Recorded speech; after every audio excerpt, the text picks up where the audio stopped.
Attorney General J.B. Van Hollen plans to ask Judge Juan Colas to stay his decision made Friday. Good evening, everyone. I'm Sarah Carlson. And I'm Eric Franke. Our team coverage of that controversial decision overturning Act 10 continues tonight. Theo Keith live downtown where school leaders and the Madison Teachers Union are trying to determine what's next. And News 3's Dannika Lewis sat down with Attorney General J.B. Van Hollen. Let's begin with Dannika. Well, the Department of Justice expects tomorrow to be the day that the Attorney General makes his move and files a motion to stay, thus throwing the debate of collective bargaining back into court.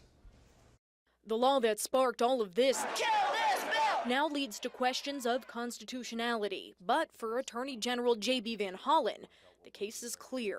We believe that he is wrong in the law. We're ultimately going to appeal that decision. He is Dane County Circuit Judge Juan Colas. His decision that Governor Walker signed off on an unconstitutional Act 10.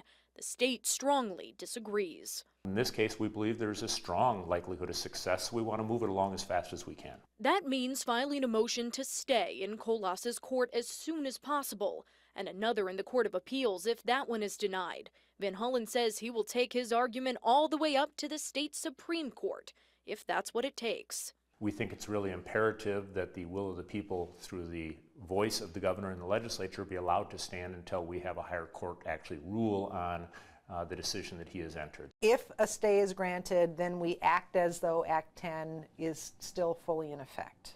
Not something any of those protesters or lawyers going to court for labor unions want to see happen.